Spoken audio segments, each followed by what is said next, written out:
job over the past 6 years trying to expose people to the Korean wave, but we have come in as a private sector company to really try to see what we can do to satisfy the fandom and the needs and also the fears of the Korean entertainment industry. So we met with everybody in the ecosystem, be it cricket, Bollywood, social media platforms. Our office is in Mumbai, so we met with all the media companies, etc. And these are the assumptions we had from the Korean entertainment side.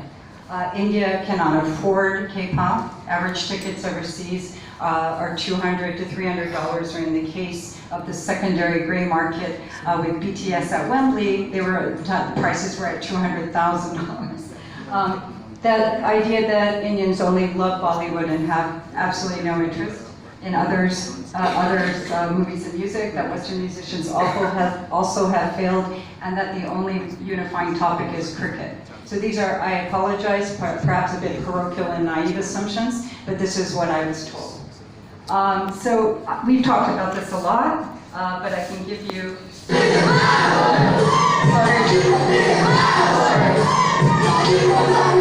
So what was interesting about Inox, what they told me, they were the first sponsor who raised their hand and said, we get it. But they also said very interestingly, that was the first time in 30 years of running a cinema that they had ever been thanked for screening a film. So that's a little bit of K-pop culture. We believe in fandom. Professor Henry Jenkins at Harvard talks about this in his famous book on fandom called Contextual Poachers. We spoke to a lot of fandom professors. We've been studying fandom for a very long time, and we see fandom as the way forward. We've been in an era of aggregation, and now it's time to do curation and engagement. And so from that point of view, these are some of the elements that we felt were very important. On the data side, we really did our best to scrape the market. And if you just look only at social media, you will not find the K-pop fans. And so the entertainment industry, again, tells me I don't see many people liking K-pop. But we found they are all, as you've mentioned, in WhatsApp groups. And so we managed to reach out to more than 250 fan groups across India and engage with 3,000 fans. And on events, in April of this year, we brought deliberately brought a rather unknown K-pop group, but very talented group. We were in Mumbai for a KTO, Korea Tourism's K-Fest. We did a Mumbai concert and a Delhi concert. And K-Fest was incredible. We ran a Hallyu zone there. And really almost nothing there except to show K-pop songs, and then we had cutouts of BTS. But 5,000 people visited our booth over 2 days at Phoenix High Street Mall. It was pandemonium when we brought these cutouts. It was obvious that everybody in the shopping mall, this is foot traffic, were very, very keen on doing their selfies. And we also brought an unknown girl. This is Alexa. She's half Korean, half American. She actually just debuted, and I'm very happy to say, because she's come back to India twice, 30% of her traffic is now from India. But what I love is this. Why am I looking out of breath? But there's one more thing I want you to say. I need you to say.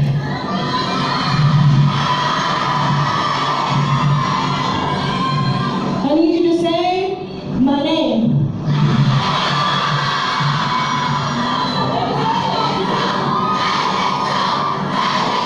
I thought it was very interesting. She's unknown, she's a trainee, and so I see a large fandom in dying and in search of an idol for more K-pop to come. And we also brought these lovely boys. They're called Into It. And what was interesting to us was everybody was taking pictures, grandmothers, grandfathers, uncles, and aunts, and they were asking me, what is this? What is this? And I just had to say, this is Korean pop music. So here we go, unknown fan group, and yet within 3 weeks we have a fan club. They're making posters and meeting us at the airports, and we were just incredibly moved by the passion of the young fans who became, over 3 weeks, fans of this group. But I think the most important thing is, in all our discussions, we started to realize that the data is highest when there's integration between Bollywood and K-pop. Now, I did not know this until I had held this concert that to even play one Bollywood song costs $8,000 US. So the fans told me they want Boleh Chudiyar, and Karen Johor gave me permission not to pay the $8,000. And so I do believe this is one of the first times on a commercial concert that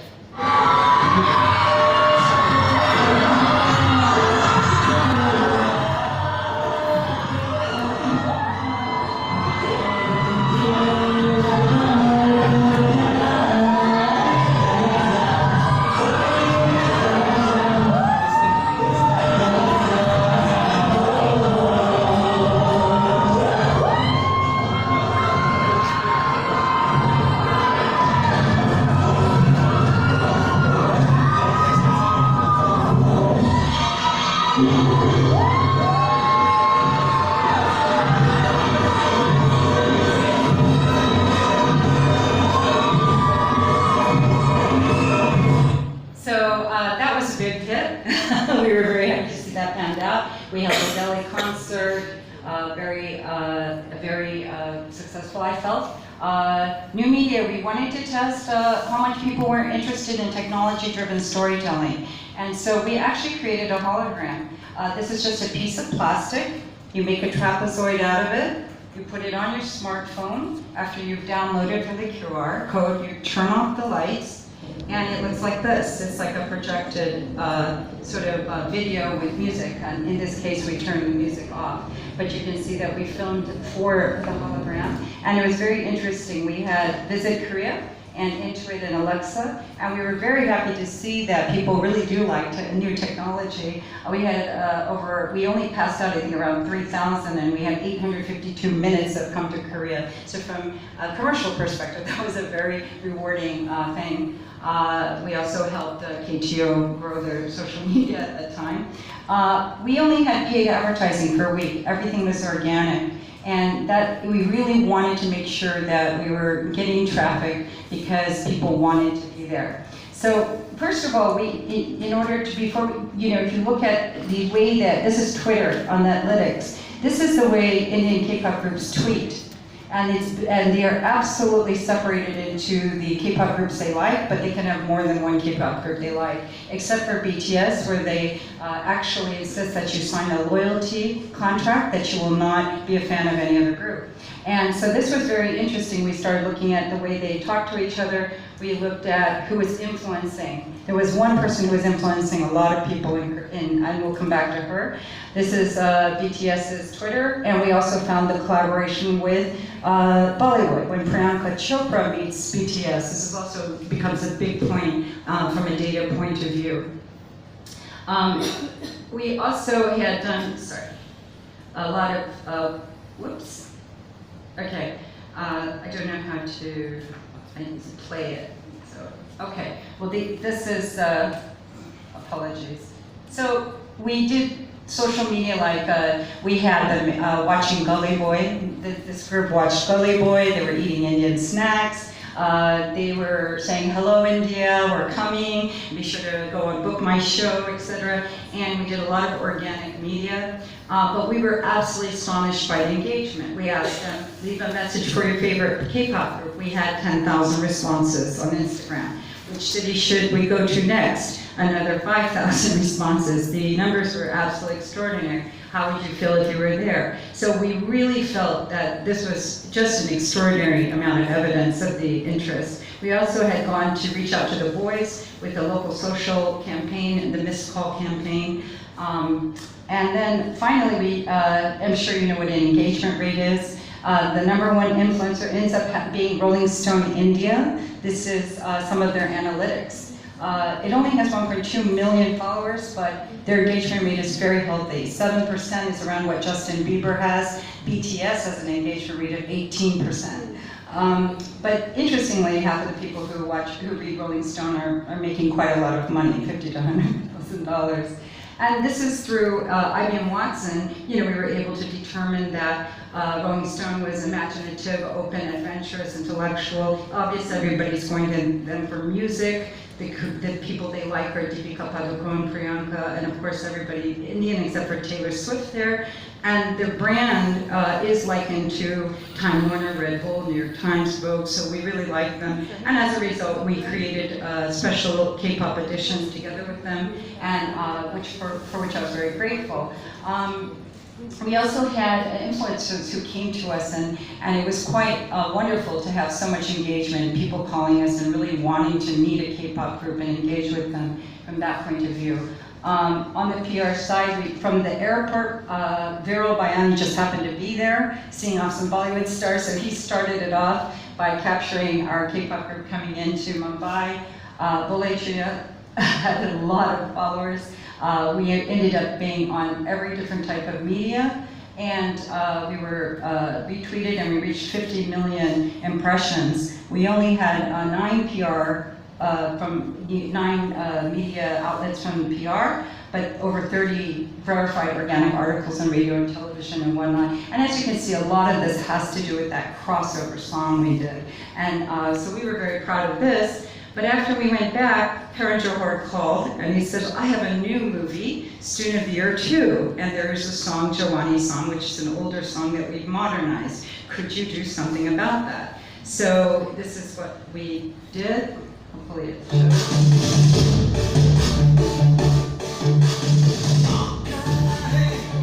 And now you're seeing them against the Han River.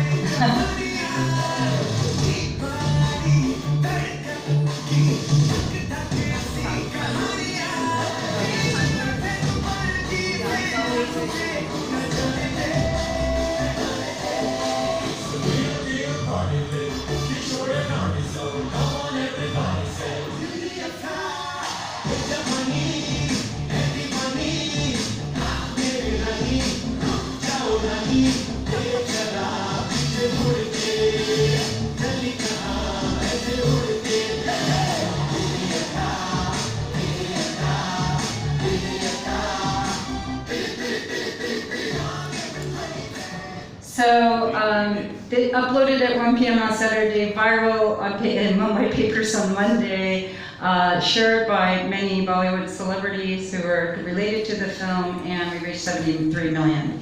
So, and it was very interesting. We started, as I mentioned, a mosque at the beginning of April, and after a month we had an owned reach of 6 million. We had 500,000, almost 500,000 video views, 320,000 tracked clicks, and it was nationwide.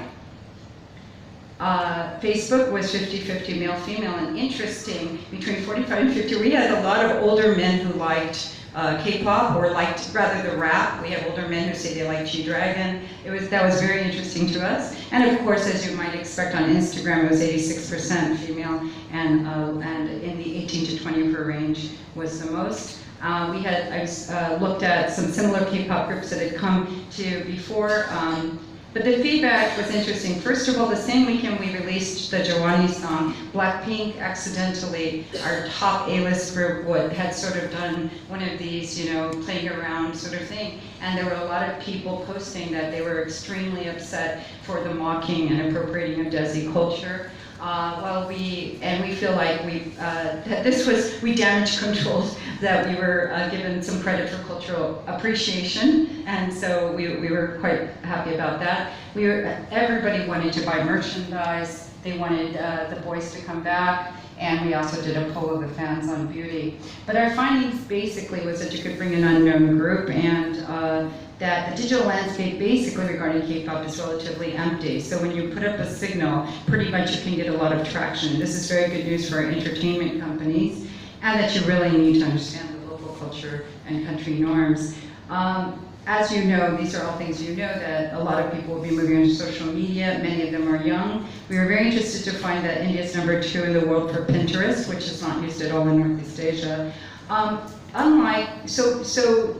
Sort of belying this idea that everyone loves Bollywood, when youth get on the internet, they gravitate to what youth like all over the world, be it hip hop, electronic dance music, rap, whatever it is that they can find, Latin music, Afro beats from Africa. So I would say that it's not just K-pop, but that the internet opens up an entire world for the youth. Also, Bollywood is racing to stay relevant. You're seeing younger stars and new themed movies such as Gully Boy, which in January I said, this is your crossover movie, and they said, no, it's not, and I'm really happy to see that it's your Academy nominee for India. And also, this was very surprising to me. A lot of young women objected to what they perceived to be chauvinism in Bollywood. They said they're tired of seeing a macho guy with 3 women on each hand. And this was something I wasn't aware of, but this was stated to me repeatedly on numerous WhatsApp groups. K-pop specifically, the fans are mainly on WhatsApp groups. They almost are not on Facebook. It unifies the youth. I love that when people get into a WhatsApp group, they say, I'm from this city, I am this age, and this is the K-pop group I like. And they can talk about it not only in India, but across the world. And they are I think they see that K-pop, that is the girls in K-pop, the girl groups and the boy groups are treated respectfully. And this has been mentioned to me, these are just comments.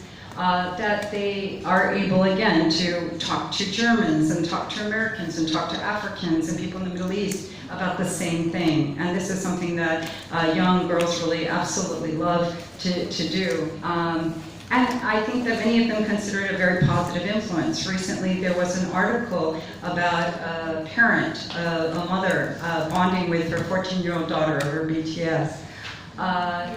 So there you have the parents. Many of them came to the concert. We allowed at the Delhi concert that the parents could come free because we wanted the parents to see what happens. You know, concerts can be considered rather dangerous or, you know, something wild, and we wanted them to understand that there's a very safe sort of space there. That it's aspirational. I've seen a lot of people talking today about why everybody loves K-pop. Having seen K-pop evolve first in Japan, which by the way provides 70% of revenues for K-pop generally, having it evolved all over across Asia, I see it this way, and again it's my own personal opinion, but that every country in its own path of economic development would like to achieve a level of modernity without sacrificing their own values. It is to become modern and not Western. And I think there are 3 countries in Northeast Asia that have done that very well, which is Taiwan, Japan, and South Korea. But Korea, when there are dramas and the K-pop videos come out, it shows beautiful people doing beautiful things, wearing beautiful clothes, living in beautiful apartments, going to beautiful restaurants. That's what people across Asia would like to have, and yet, you know, in the old days, Korean drama, you'd wait 20 hours before they kissed. It's still very chaste. Some very conventional, very traditional values, respecting your elders, sacrificing everything for the sake of your parents, and some of these values are held across Asia, very much, you know, near China, influenced by Confucianism, you know, and so it was, I think, very wonderful for a lot of countries that have traditional values, including Latin America, Eastern Europe, everywhere but America and Western Europe, really appreciated that.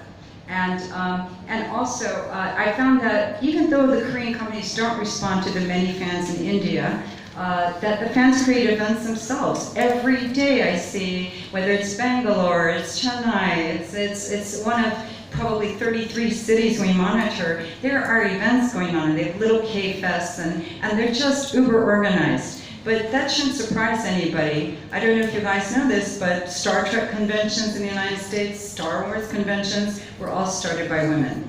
So it doesn't surprise me at all. And the most impressive thing for me was that the fan groups act as group therapy. I've seen so many young girls get together and say, let's really talk about how can we love ourselves? How can we really feel confident about ourselves? And I'm so proud of the women that I see on these groups and the boys talking about the positivity, talking about how it helps them study.